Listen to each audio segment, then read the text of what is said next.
লেবাননের দক্ষিণাঞ্চলের সীমান্ত জুড়ে 1 বছরেরও বেশি সময় ধরে ধেয়ে আসা সাদা ফসফরাসের আগুন এখনও থামেনি। 2023 সালের অক্টোবর থেকে 2024 সালের অক্টোবর এই সময়টাই ইসরায়েল কমপক্ষে 200টি সাদা ফসফরাস হামলা চালিয়েছে, যার বেশিরভাগই ছিল ঘনবসতিপূর্ণ এলাকায়। 31 অক্টোবর আল খিয়ামে সর্বশেষ আক্রমণ চালায় তেল আবিব। আন্তর্জাতিক মানবাধিকার সংস্থাগুলো স্পষ্ট করে বলছে, জনবসতিপূর্ণ এলাকায় এই ধরনের অস্ত্র ব্যবহার যুদ্ধাপরাধের শামিল।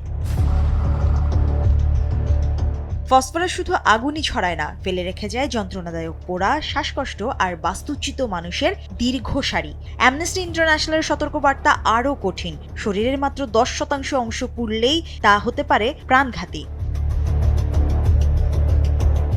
বৈরুতের পরিবেশ গবেষক আব্বাস বালবাকি বলেন, সাদা ফসফরাস এতটাই সক্রিয় যে বাতাসের অক্সিজেনের সঙ্গেও প্রতিক্রিয়া করে নিজ থেকেই জ্বলে ওঠে। তাই বাসিন্দারা ধোঁয়া, বিষাক্ততা সবকিছু নিয়েই আতঙ্কে দিন কাটাচ্ছেন।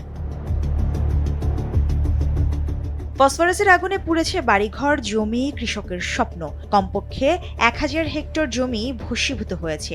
90% পশুপালনকারী নিজ জমিতে ঢুকতেও পারছেন না। বনভূমি পুড়ে গেছে, ভেঙে গেছে অঞ্চলটির পরিবেশগত ভারসাম্য। তবে গবেষকরা বলছেন, সাদা ফসফরাসের ভয় যতটা ছড়িয়েছে, বাস্তব চিত্র তার থেকে একটু ভিন্ন। মাটিতে দীর্ঘমেয়াদী ফসফরাসের দূষণের কোনো প্রমাণ এখনও মেলেনি, কারণ এই উপাদান গাছপালাই শোষণ করতে পারে, আর মাটিতে যা অতিরিক্ত থাকে তা নিয়ন্ত্রণও করা যায়। কিন্তু সমস্যা ভিন্ন জায়গায়। লেবাননের দক্ষিণাঞ্চলে বারবার বোমা বর্ষণে যে ভারী ধাতুগুলো ছড়িয়েছে, যেমন ব্যারিয়াম, ক্যাডমিয়াম, সিসা, আর্সেনিক, এসবই খাদ্যচক্রের ওপর ভয়ঙ্কর হুমকি।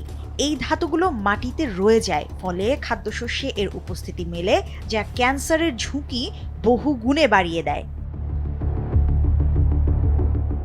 লেবাননে গত 3 দশকে ক্যান্সার রোগীর সংখ্যা বেড়েছে 162%, মৃত্যুও বেড়েছে প্রায় 80%। গবেষকরা বলছেন, খাবার এখনো খাওয়ার জন্য নিরাপদ, কিন্তু যুদ্ধ থামেনি আর গবেষণার পথও বন্ধ আছে, কারণ মাঠে নেমে নমুনা সংগ্রহ করা সম্ভব হচ্ছে না। ইসরায়েলি সেনাদের উপস্থিতি, ড্রোন, গোলাবর্ষণ সব মিলিয়ে লেবাননের দক্ষিণাঞ্চলের অনেক জায়গায় প্রবেশাধিকার নিষিদ্ধ। গবেষকেরা নিরাপত্তা বলয়ের মধ্যে সীমিত জায়গায় নির্দিষ্ট সময় ধরে নমুনা সংগ্রহ করতে সক্ষম হন। সবচেয়ে বেশি ক্ষতিগ্রস্ত কৃষিখাত, বিশেষ করে জলপাই বাগান। অসংখ্য গাছ পুড়ে গেছে। এবছরের জলপাই উৎপাদন গত বছরের তুলনায় মাত্র 20% হয়েছে। বাজারেও দক্ষিণের পণ্য নিয়ে সন্দেহ আর অবিশ্বাস মাথা চাড়া দিয়ে উঠেছে। 2024 সালে যুদ্ধবিরতি কার্যকর করা হলেও তেল আবিব এখনও লেবাননের দক্ষিণাংশে বোমা বর্ষণ করে যাচ্ছে।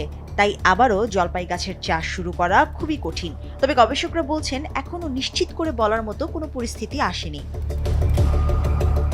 মুশরিফা নুজহাত, দেশ টিভি।